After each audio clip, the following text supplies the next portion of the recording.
Now let's talk about styling our grid. Okay, we can see that our grid has a disproportionately large columns to it. We can see, for example, the customer ID is way too wide, and we don't need it to be that wide.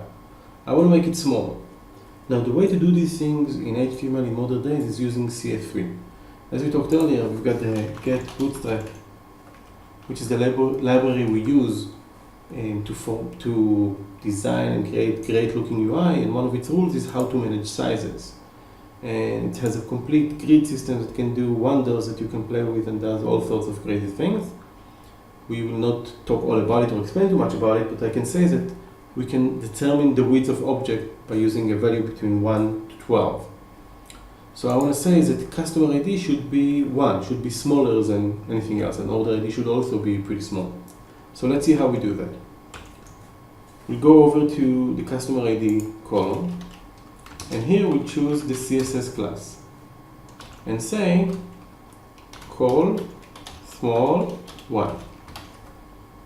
Let's see how it reacts. Great, customer ID became smaller. And I can do the same to order ID. Call small 1. Perfect. So this is how we can change very easily the width of a column if you want to. Let's see what happens, what we've done to do that. Let's see the differences. So we can see that we've added those CSS settings to these 3 columns. Great. But what if let's put this one using static CSS classes. Now, as I'm saying static, there has to be a dynamic version of that. For example, let's say that I want the day of the week to be red if it's Monday. Okay. So let's review in more depth the CSS class property.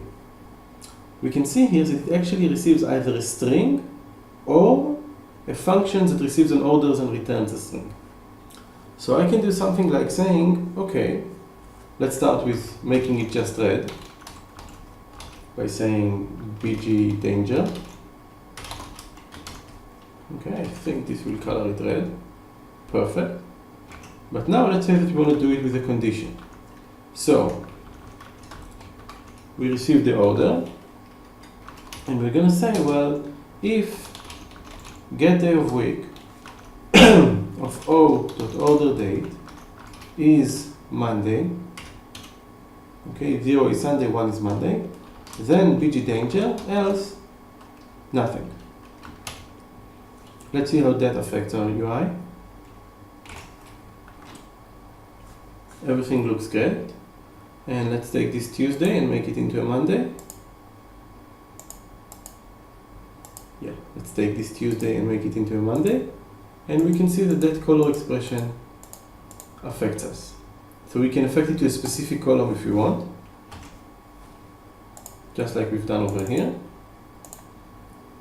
So we said CSS class gets a function that receives a row as a parameter and returns the string that you want to add. So using dynamic